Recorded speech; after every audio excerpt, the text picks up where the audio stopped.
Hoje aqui no Projeto Eleições do Portal NG Plus, nós vamos conversar com a candidata a deputada federal à reeleição pelo PSDB, Giovânia de Sá. Deputada, obrigada pela sua presença aqui na NG Plus. Qual vai ser a sua principal bandeira nesse segundo mandato como deputada federal?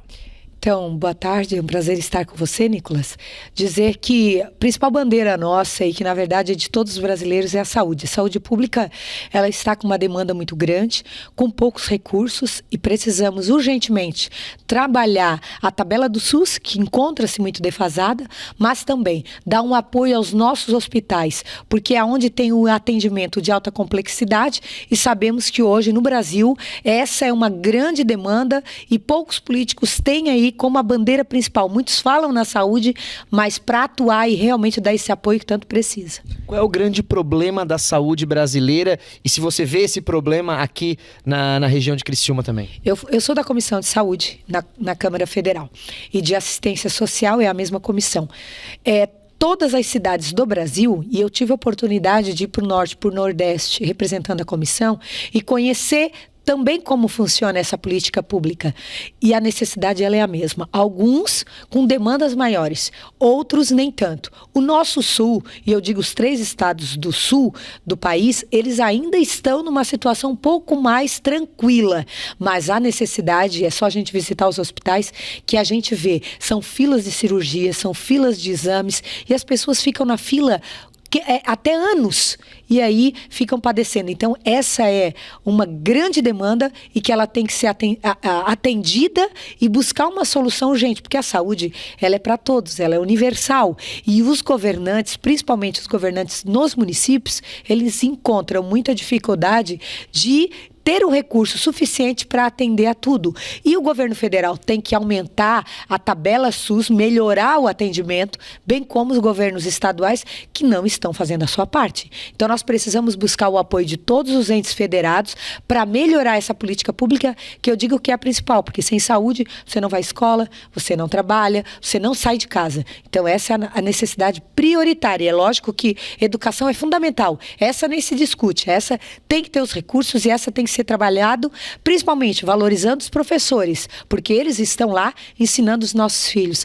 Mas a saúde, ela é necessária e ela é urgente. Muito se fala aqui na região que Criciúma é uma das principais cidades polo que não tem hospital regional. A senhora defende um hospital regional público ou é melhor fortalecer o Hospital São José? Eu acho que tem que fortalecer. Nós temos as estruturas. Criar mais estruturas não é o caminho. Pode ver hoje no Brasil, nós temos os famosos elefantes brancos, hospitais que iniciaram e não deram término. Então nós temos que buscar o fortalecimento, o Santa Catarina buscar o atendimento já às gestantes, isso seria ideal, tira do Hospital São José, coloca lá se tem um atendimento mais específico, o antes, o durante a gestação e o durante o parto e pós. Então esse atendimento ele é necessário, mas referenciar esses hospitais e fortalecer os atendimentos. É ser um materno infantil de verdade, completo que não... Por completo, porque hoje nós temos só o atendimento às crianças, né? E ainda defasado. Nós precisamos melhorar e também buscar os recursos para cofinanciar, porque quem paga a conta é Criciúma, é o governo de Criciúma, mas as portas são abertas para todos os municípios. Então o governo do estado, ele tem que assumir essa responsabilidade, que é do estado, alta complexidade, porque o município tem que fazer o quê? A prevenção, o atendimento nas unidades de saúde, só que hoje Criciúma, por exemplo, investe na média de quase 30% na saúde, porque tem que bancar o próprio Hospital Santa Catarina. Em 2014 a senhora se elegeu, era uma campanha ainda de 90 dias, agora de cerca de 50 dias. Qual a principal diferença que você está sentindo de 2014 para 2018 na hora de pedir o voto? Bom, em primeiro lugar, o eleitor está num descrédito muito grande.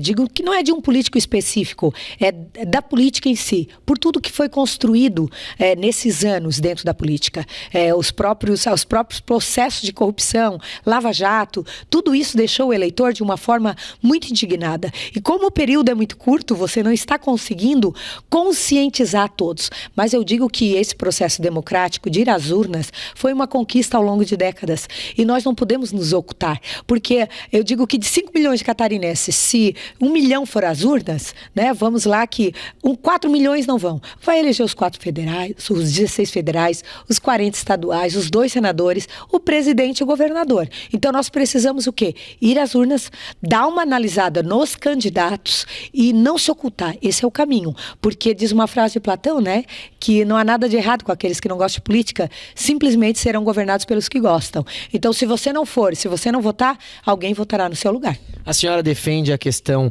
de cota feminina para eleitas e tudo mais. Qual é a visão da senhora para aumentar a representatividade feminina na política? Eu acho que a decisão tomada pelo 30% de candidatas e agora fortaleceu com a questão do fundo partidário, do 30%, eu acredito que vai sim aumentar a representatividade na Câmara. Eu nunca defendi muito cotas, porque eu acho que a inteligência de uma pessoa, a capacidade, a competência não depende de cor, de raça, de sexo, de gênero, não depende de nada disso. Depende sim da pessoa, da capacidade, da busca pelo conhecimento. Então eu nunca defendi muito cotas. Eu acho que a mulher ela precisa buscar esse espaço na política porque poucas se envolvem. Nós não somos 10% no parlamento. Então essa busca pela representatividade e esse apoio recebido dos próprios partidos nesse momento vem para conscientizar e mostrar às mulheres que elas são fundamentais e que podem fazer a diferença na política. Por isso que eu aceitei o desafio em 2009 e depois 2012 como candidata vereadora e 2014 federal. E chegando na Câmara Federal eu percebi a real necessidade de termos mulheres lá. Não só para lutar por políticas públicas para as mulheres. Não, nós queremos estar junto com os homens, porque a mulher tem um perfil diferenciado e essa junção cria políticas públicas com sensibilidade, que é da mulher, que é do perfil da mulher. E também essa questão de proteção aos filhos, a mulher tem muito disso. Então, acho que essa junção e termos essa equidade será muito importante para a nação brasileira. Deputada, mais 30 segundos para você conversar com os nossos internautas.